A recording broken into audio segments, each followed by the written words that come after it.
everybody, this is Scott Sharp with Fretboard Toolbox, and today we're going to be looking at one of my favorite lessons, which is how do you make sense of these different fingering positions, how do I build chords, and how do I specifically build chords in a key. So we'll be looking at building chords in the key of G major, and we'll be learning what a 1 chord is, and what a 2 chord is, and what a 3 chord is, and what those things actually mean, and hopefully giving some reason to why do you put your fingers in certain places for certain chords, which was a big frustration for me learning to play instruments. I just didn't understand, why do you have to hold fingers like this for 1 chord?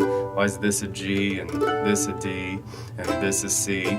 So hopefully we'll make some sense of that today. And to follow along with the lesson today, you can, there's a tab that goes with the lesson that you can print off at the Fretboard Toolbox website under the Videos, Tabs, and More link, and click on Mandolin, and then you can print off the Building Mandolin Chords in G major page.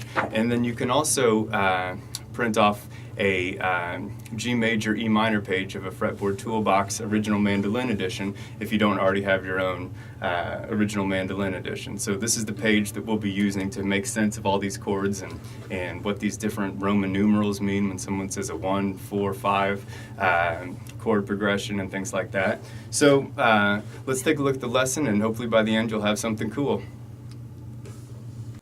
Alright, so let's look at building chords in the key of G major. I know I'm in the key of G major because I've got 1 sharp here in the key, and keys with 1 sharp are in the key of G major, E minor. If I can look at any number of sharps or flats here and see what keys correspond with each different number of sharps or flats, but G major has 1 sharp to it. And so we'll look at the G major and E minor page, which if you don't have your own toolbox, you can get that for free from the Fretboard Toolbox website. And for me, this is one of the coolest parts of the toolboxes, and what I was most excited to discover and figure out a way to try to present is that the notes that make up each chord are the same for every instrument, which is why since I lay out all the notes from each key right here, I was able to do that in all the different keys. So, you know, we have all 14 different major and relative minor keys in here. But once I figured out the notes that make up the chord are the same, then all I need to do is find those notes to make up the chord here. And what had frustrated me about learning music was that people would show you, oh, you know, to make a G major chord on a guitar you do this, but on a ukulele you do this, and on a mandolin you can do this. I didn't know why they had all these different shapes, but all you're doing is figuring out or using different shapes that you can reach where you can just play the notes from the chords. So the cool thing also is that with the toolbox you can see the major and relative minor key, and then you can see what chords are going to sound cool together, or what's going to be found in songs a lot together. And so in the key of G major you're going to see G major, the 1 chord, A minor, the 2 chord, B minor, the 3 chord, etc. You're going to see those chords a ton. And I included a flat 7 chord in here because even though it's not technically part of the key, you see a flat 7 a lot more than what would be the real 7 down here, which would be called a diminished 7, which would be an F sharp diminished chord. So, but this is going to be played way more, so I wanted to show how to build that chord more than the diminished. So to play any major chord, you're going to use the notes from the 1, 3, 5 columns, and to play any minor chord, you're going to use notes from the 1, flat 3, and 5. So G major, G, B, D, C major, C, E, G. Sometimes you'll play what's called a flat 4, and that's C, E, flat, G, since the E flat is found in the flat 3 column. So all major chords, 1, 3, 5 columns, all minor chords, 1, flat 3, 5. And then we'll learn about sevenths in a different video. But so we're going to look at how to build all 7 of these chords here and see that we're using each of these groups of notes with each chord. So to start out, there's no special reason I put this in 3/4 time other than just to make the notes fit a little easier. But our very first chord is going to be a G major chord, and it's going to use these 4 notes, and those notes are going to be on open, open, 2, 3, we're going to have G, D, B, and G. Okay, so that's why we have that G major position, because we're just playing the notes G, B, and D, and this is one way to cover them easily. G, D, B, G. So on a mandolin, it looks like this.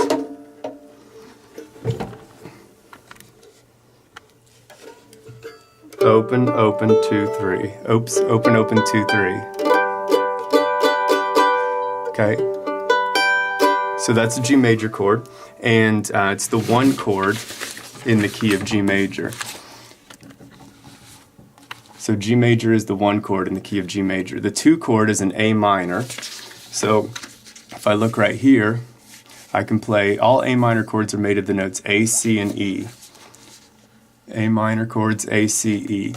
So here I can go 2, 2, 3, 5, and we can do that because we're going to go 2, 2, 3, 5. A, E, C, A. So A, E, C, A. We're still playing A's, C's, and E's notes, E notes. So that would be like this. We're going to go 2, 2, 3, 5. Notice that the minor chord has a sad sound, and these 2 chords are going to sound good together.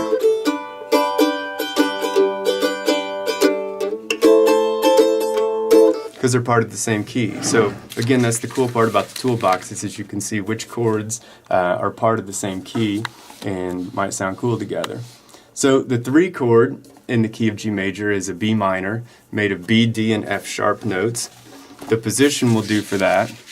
There's tons of places to cover those 3 notes, but we're just looking at one on each here. So B minor, we're going to play the notes B, F sharp, D, and B. So 4, 4, 5, 7. If I come here and I look at 4, 4, 5, 7, B, F sharp, D, B. So B, F sharp, D, B. We're still covering those same notes. So on the mando, 4, 4, 5, 7.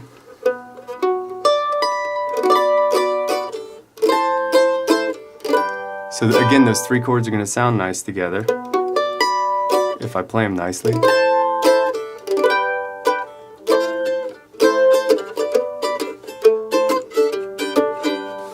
And then the 4 chord in the key of G major is a C major chord, and C major is built to the notes C, E, and G on every instrument. Remember, that's the cool part.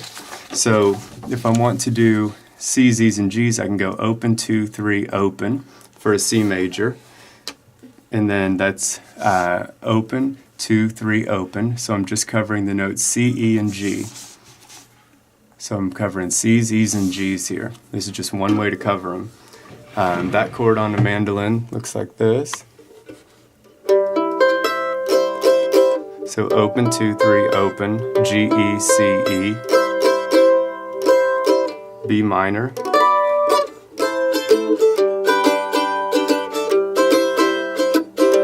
C, G, oops.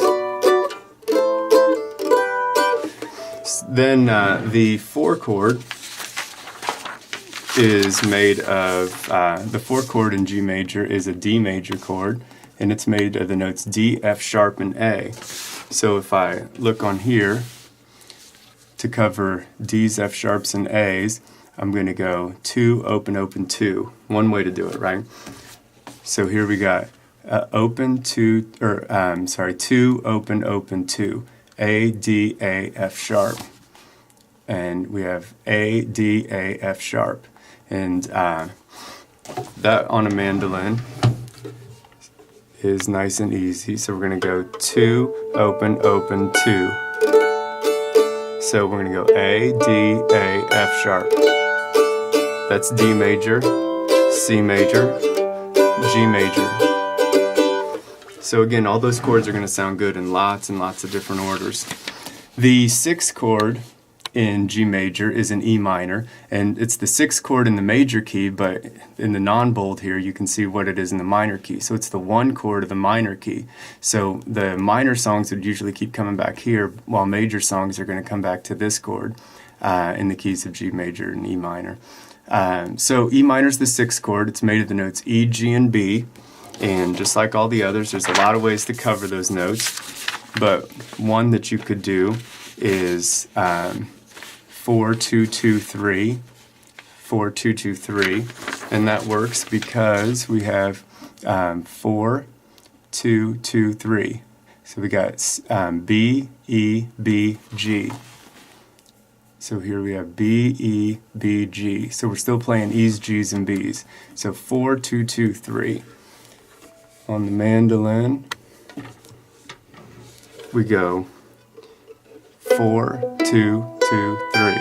4, 2, 2, 3.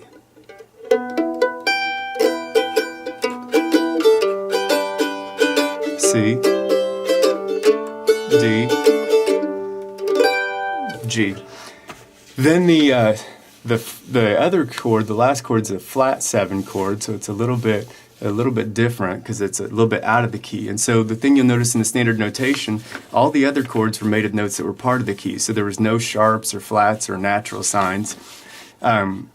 Remember the real 7 note in G major is an F sharp. So here where you see the F, it's going to show a natural sign, which means instead of playing F sharp, you're going to play F. So the G major scale on the piano, G, A, B, C, D, E, F sharp, G. Okay, but with the flat 7, we don't want to play an F sharp note, we want to play an F. So we're going to play the notes F, A, and C. So if we look at how do we do that, or what's one way we could do that on the mandolin, we've got 5, 3, 3, 5. And that works because F major chords are built to the notes F, A, and C. So we're going to have, we're going to see where can we cover F's, A's, and C's here. And we said 5, 3, 3, 5. Now notice that F is italicized and not bold. That's because it's not part of the major or natural minor scales of the key. So this is outside the key, but it's going to give us a cool sound. So we'll want to use it a lot, or at least when necessary. So we're going to play 5, 3, 3, 5, covering just F's, A's, and C's. Here's 5, 3, 3, 5. So here's G. Oops.